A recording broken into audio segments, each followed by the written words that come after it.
Hey everybody, it's Derek with The Ultimate Hang, and behind me I've got set up the Sierra Madre Ninox Hammock. I'm going to take you on a quick tour around the hammock, and then let's talk about some of the features and benefits, alright?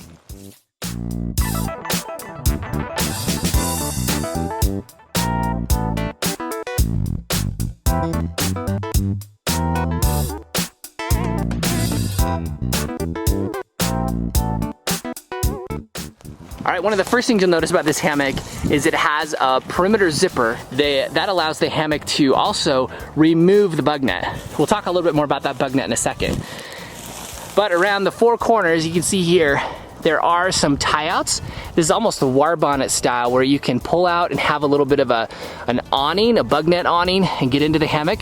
Or you can alternatively clip the bug net, or excuse me, the tie-outs if you wanted to the hammock itself.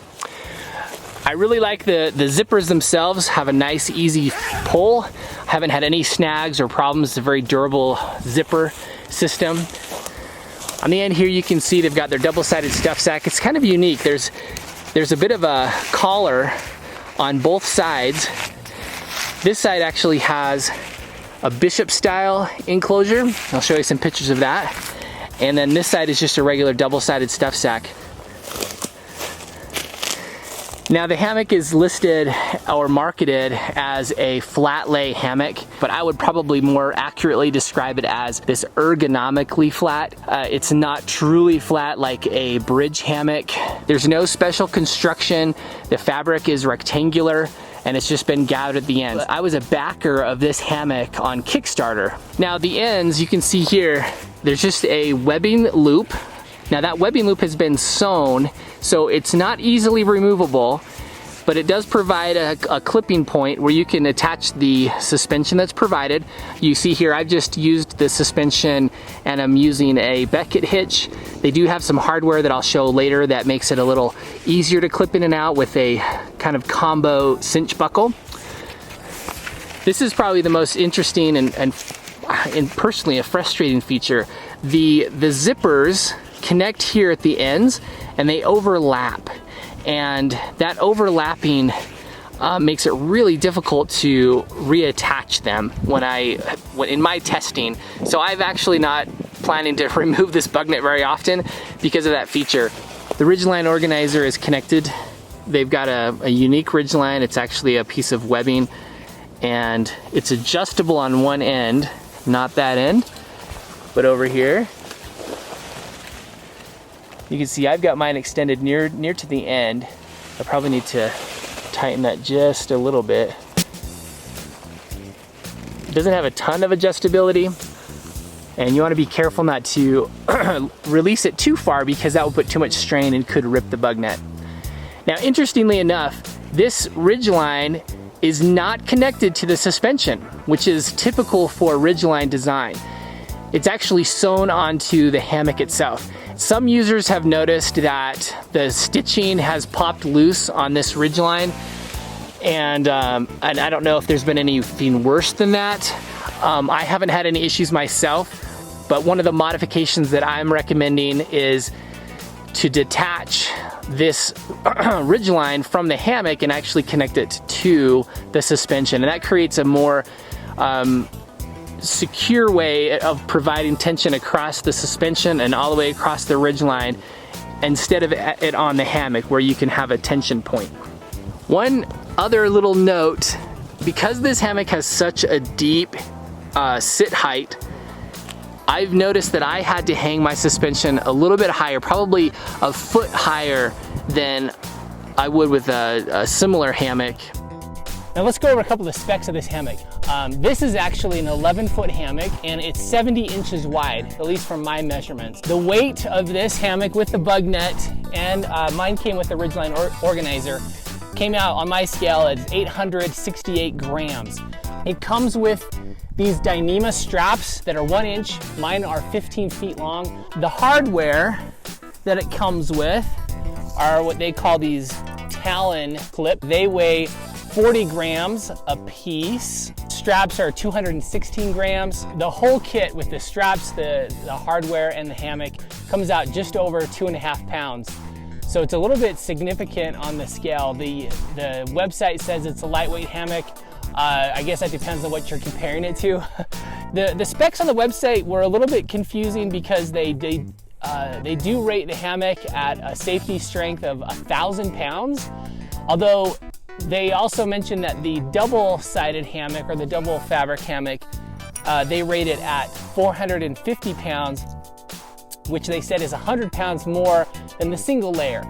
I ordered the single layer, so we're looking at about 350 pounds weight capacity. The fabric itself, they say, is a 30 denier fabric. The bug net is 15 denier, and the storage sack is a 20 denier, but it's got a DWR treatment on it as well. Symmetrical tie-outs on the 4 corners.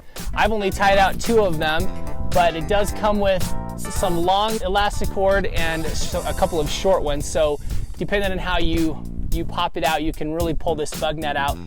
Pros, integrated bug net, which can be removed. That's a pretty cool feature. It is a really big hammock, 11 feet long. That gives you a little bit broader section to lay diagonally, and also it's fairly wide. I love the stuff sack, it's a great feature. I love all the different tie-outs and clip points it has, so it's fairly modular in that sense.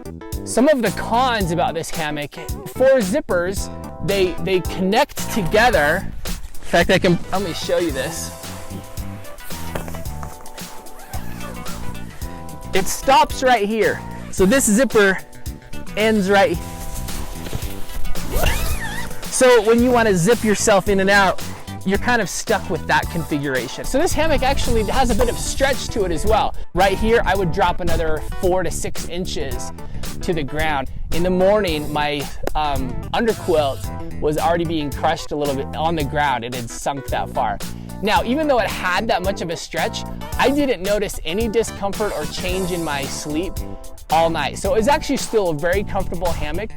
This piece right here, these are the Talon claws. They are a cinch buckle combo with a carabiner. And really cool concept. It reminds me a little bit of, if the old timers remember, there's a hardware piece called the elephant trunk. So kind of a similar design in the sense that you got a hook on one end and an adjustable strap on the other. This one actually uses the cinch buckle versus a tri-glide that the elephant clip uses. What a lot of people noticed, and I did it myself, is that the manufacturer, when they made these, polished them a little too much in the tumbler, and this toggle piece would fall out really easily. So Sierra Madre, they recognized that, and kudos to them. I don't know if you can see this, but I'll show a picture of it. They sent these little silicone or plastic stoppers that you can see that I've put in here, and that prevents that toggle from falling out. And they sent me a demo of a new model that they're working on that's slightly different. You can see perhaps on that video there's a bit of an angled corner here, and that prevents that toggle from falling out. One of the advantages that I like about the design, or the concept anyway, is that the suspension is, you can keep it connected to that tri-glide. A lot of other people that use tri-glides will connect the tri-glide to the hammock, and so every time you have to put the suspension on, you've got to weave that strap in and then adjust your hammock, take it all the way off when you want to take your hammock off. So this is nice because you can just clip it on and off. Besides the toggle falling off, which they've fixed, the only thing that I found challenging with these is that carabiner gate is small. Not the easiest carabiner gate to open and close. I find that, you can see here with my thumb, even trying to press that down, with my thumb in the way, it really, makes it a really small place to pull out, to take that off of the hammock suspension. This one has probably the deepest sit height that I've ever seen in a hammock, and compounded with a little bit of that stretch that you get in the night. Let me just show you. I've set this hammock up to where I've got one end a little bit higher than the other. Straight up, I don't know, there's probably an inch or two. I can reach up. If I push, I can grab it. In the middle of the night, that distance got to be about 6 to 8 inches. Good morning. We're here at the Grand Tetons in this brand new hammock from SMR. It feels like a cavern in here. Here I am laying flat on the diagonal. I think my biggest concern, you can see I'm reaching up. I can't even reach. It's stretched a little bit in the night, but I'm almost a foot away from reaching that ridgeline. My wife's hammock right next to me was actually, in order to make this work, pitched about 1.5 feet higher than my hammock, just so that we could use that spreader bar so they were even. That's how deep and big this hammock is. So it was even more like, you can see, just if I'm just laying down, I have to literally do a bit of a crunch to reach up here and put something in here. I mean, I could shift this over a little bit more, but still it's right up here at the extent of my reach. I'll show you a clip of that comparing some other hammocks. You can see the difference in that sit height, just as an FYI. All right, for this test, I'm gonna hang up each of these hammocks and I'm gonna show you the relative sit height. Now the sit height is measured from the bottom of the hammock to the ridge line. So I specifically picked hammocks that all have ridge lines that sets the hang angle for that hammock. So of the four that I'm gonna show you today, we're gonna try to make them as even as possible to where the ridge lines are even. You can kind of see how they go down. So to start with, this is that classic Hennessy. You can kind of see how that's going to work. So here we've got 24 inches. This is the hammock gear. The ridge lines are about equal. Let's go from ridge line, almost a foot difference. This is my dream hammock. So this one's a little bit shallower, so maybe 35. And last but not least, let's go grab the Ninox. Looks like 39 and 40. Now,